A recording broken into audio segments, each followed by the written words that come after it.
Good afternoon, ladies and gentlemen. Good afternoon. I'm really happy to be here to share with you today planning for retirement and small income. And the first thing I want to say off the bat, that it's never too soon or it's never too late to start. The important thing is that you get started, all right? So it's never too soon or it's never too late. The important thing is that you get started. Okay, the presentation outline, we will examine what is retirement. We're going to look at some retirement goals, the mediums on which you can use to invest for your retirement. We're going to be looking at retirement schemes and superannuation funds. Those concepts might be new to you, but hopefully by the end of the presentation, you'll understand better about them and some key takeaways for your retirement planning.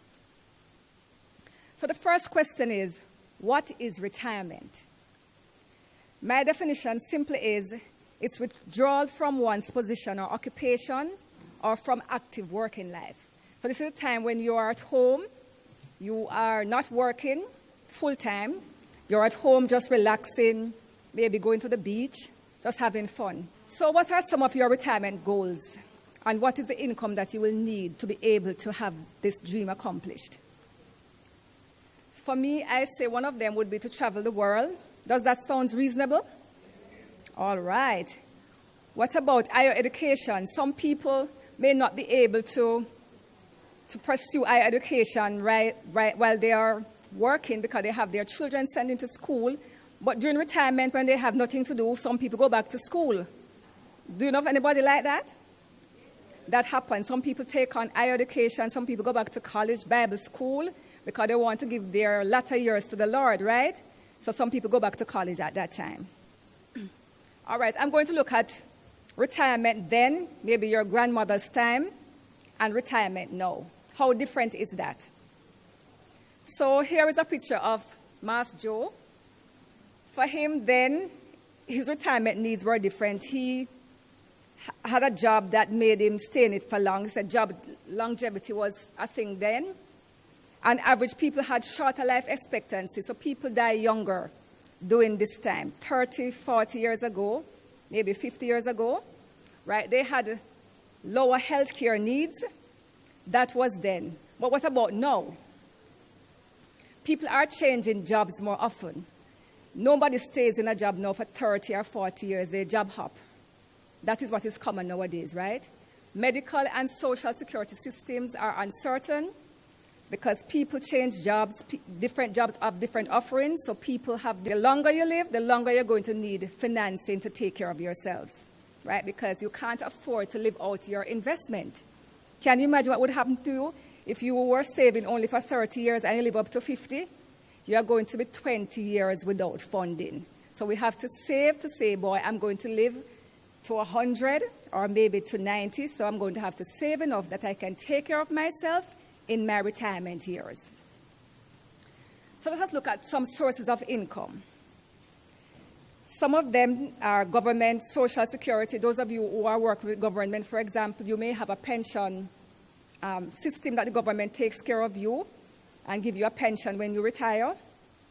For those of us who work with private sector, we have what we call an occupational pension plan. So we have to save our money along with the employer's money so that when we get to retirement, we can purchase a pension. There is also personal savings. You may save your money to supplement your retirement because your retirement, say for example, the government may not be sufficient. So you have to look at other options. I'm saying that your personal savings could also be a means of retirement income. Part-time work may be an option. When you get to retirement at 60 or 65, you may still be able to work. So part-time work could also be a source of income during retirement. And what about those of us who are fortunate to have inheritance, right? That could be something if an uncle or a rich aunt dies and leaves us money, but how many of us will have that luck? We can't trust ourselves to that luck. I don't have anybody I know who's going to leave it for me, so I have to start working hard for it, right? So let us look at this example here. Sources of retirement income, and this is Social Security, what we call NIS. The maximum NIS, as it is right now, stands at roughly about $2,800 weekly, right? So that means, on average, your pension for the month could run you about $11,000. Is that sufficient for your retirement if you only had that source of income? Right, so we see already clearly that if we're depending on Social Security alone, NIS, that is going to be grossly inadequate, right? In terms of private pension, we say roughly your annual pension could run you about $300,000, which means your monthly pension would be about $25,000 per month. But is $25,000 okay? Grossly inadequate again. And if we even add 11 to 25, that will run us about $36,000. So we see that we'll get in trouble if we only had these two sources of income. So we have to definitely work on our personal savings to back us up. All right? Hope you're taking note, because this is factual. All right, so I asked, from what I said before, how many sources will you have? Is it going to be inheritance? Is it going to be a private or government pension? We have to ask ourselves that question and then determine, if we don't have enough sources of income, to start look at what other sources we need to work on, so that when retirement comes, we have a stream of income from different places. Make sense? All right, good. So the question is, how much is really enough? The expert says that you may need roughly about 60 to 80% of your final working year salary each month during retirement. So for example, if I was working $1 million per year, on average about $800,000 would make me, or $600,000 would give me a semblance of what I would need in retirement. So you see how much money I need to be putting away to be able to live anything close to what I used to when I was working? Because some people, the minute they stop working, life has gotten so bad. They just can't function because their salaries are coming in anymore, and the retirement saving is so poor because in many instances, people don't even save towards retirement because they didn't have a retirement plan at work, and they didn't think it was important during their working years to put away something in savings. So when they get to retirement, nothing at all. There's no source of income because the salary that they used to get for the last 30 or 40 years has stopped coming in. So we have to start thinking about what after retirement? How am I going to live? How am I going to get through the next 40, 30, or 20 years of my existence, right? Otherwise, we're going to put pressure on the government social system. Healthcare is going to be a problem because we can't take care of our health. And the reality is that in Jamaica, we know how the public healthcare system is. It's not the most efficient, so we can't allow to take chances then, or to take a risk with our lives, not knowing what the government will have for us. Because so many other persons are going to be competing for the same services that we have to prepare that we can help to pay for our medical expense when we get to that point. All right, so this is really the meat of the matter. Planning for retirement on a small income. The reality is that we all know how difficult that is because it's never enough. The salary is never enough to buy all the things that we even need, much more to put away something. But the challenge is to us today that even though it is small, we have to find ways and means to put away something. All right? So the question is, where can I invest my little money that I have? I'm going to make the sacrifice, put something away. We want to know that where you put it, it's going to be safe, that when you get to retirement, you can have it. So I'm saying one option for those of us who are in private employment, superannuation funds. And these kind of arrangements are for people who are employed in pensionable posts, people whose employer actually have a pension plan, right? And the employer basically contributes a portion of their pension towards retirement.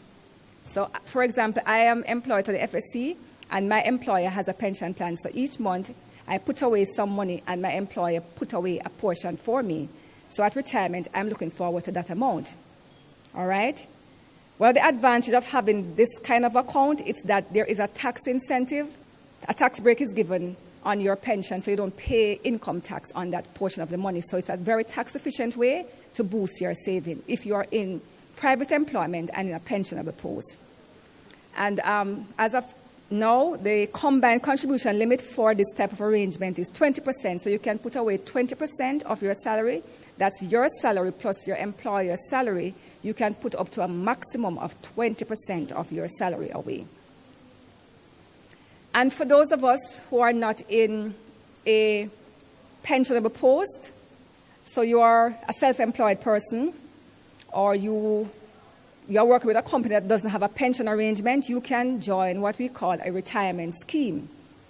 And this scheme is for persons who I said are in non-pensionable post, and you're self-employed. You still get this tax advantage. You can put away up to 20% of your salary, and your employer doesn't have to pay on your behalf. So in this case of the pension plan, before what I mentioned, your employer contributes on your behalf. But in this case, the employer has the option to or not to contribute towards you. So you can do it on your own, and if your employer is very kind, he can contribute something on your behalf.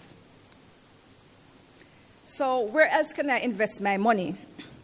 These are some other options that you have. I'd say, what about a partner? But of course, let me say it here now, that this partner I'm talking about is those that pay interest, interest-bearing partners. Because we know there are other types of partners that you save with Miss Lou and Master Joe. But those type of partners is where you actually pay the person to keep your money. All right? So you're saving your money and you're actually paying somebody to keep your money. Where you could put your money, if you have the same level of discipline, where you put that money away monthly or weekly with an institution that would pay you interest at the end of that period.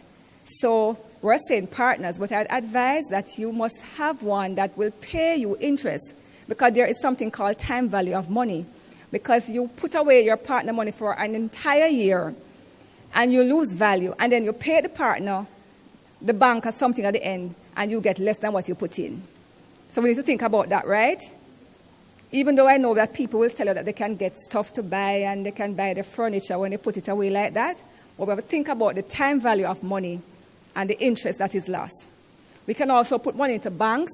We all know that. Banks are regulated by the BOJ, so those are safe institutions. Credit unions, insurance companies, they have very good investment policies that you can put your money in and your money will grow over time. And security dealers. One key takeaway I would say to you that it would be very useful each month that you do a budget. A budget is very useful, right? A budget can be very useful because it helps you to assess your needs versus your want, right? So you're going to deal with the needs first. It helps you to assess your needs versus your wants. It also helps you to prioritize your bills. So maybe your mortgage is the first and most important bill that you have to pay. Then the mortgage would be at the top of your list, right? And then maybe the pair of shoes that you have many of, that would be way, way, way, way down the bottom. So the budget helps you to prioritize your bills. And hear this. It says do not spend more than what you earn. Can you do that? You can spend, how are you going to do that now? Borrow, right? Because sometimes we borrow money and trust, and then when the pay comes, so you're going to be in a vicious cycle. Because the next time you're going to have to keep going back to the shop to trust and trust. Let us see how much we can match our needs, whatever we earn, with what we spend, right? So the spending can't be more than what we earn. We're going to always be in a vicious cycle, right? And it says save something from every paycheck, no matter how small. So suppose it's a $500, right? And it will add up. So we try and do that every month, no matter how small it is, to save something every month. And this slide says save by default. And what this really means is that you do something that is automatic. So, for example, if you have a standing order or a salary deduction, every month something will come out of your salary. So before it gets to you, it gets to the bank or it gets to the credit union. Because what will happen when it comes into your hand? You will spend it. If you automatically have to go and walk to the bank every month to do it, some months you're not going to do it. And something's going to come up, an emergency. And if it's not your emergency, somebody else's emergency is going to come up, and you're going to want to help out. If you never had it, you just don't have it, because it never came into your hand. But the minute you have it in your hand, you're going to want to help out somebody. All right? So we say make it be automatic, a standing order, or a salary reduction will take care of that. And as I said here, 1-1 cocoa. Come on, let me hear it again. 1-1 cocoa, full basket. The little that you save over time, it adds up. Examine your current savings. So we're all here and we're looking at our position. Let us take an introspective look, right? Where am I now? And where do I want to go in the future? So at some point in time, it's good to stop and take a look to say, okay, I am just at $100,000. The next 2 years, maybe, how can I get to 2? Take a look and see where you're at and see what it's worth. Factor in inflation. Sometimes you have to increase your savings just to keep up, but we have to take time and examine where we're at in terms of our saving. It says there, automatically increase your saving rate. So over time, you may get an increase in your salary. From time to time, whenever you get extra money, put away a little more than you normally would. So sometimes the SD form, the salary reduction form, you may say it was $500. Maybe another time it can be $600. You just keep changing it as the salary increases. And this one says start saving early in life. And we at FSC, we have been encouraging our students to start saving early as when they're in school. The habit of saving must be inculcated in our children to start saving early. And we said don't withdraw money too early, because there is a magic of compound interest. The more you let the money stay in the bank, the longer it stays, then the compound interest, you'll see the magic, how it starts to add up. All right? And we say avoid high-cost investment. Some investment has high cost, so you have to shop around, speak to some advisor, ask questions, and say which investment is the most efficient or the most cost-effective for me. All right? You have to speak to people who have experience and the know-how. It says retirement is closer than you think. So we have to start putting things into practice so that we can achieve our goal.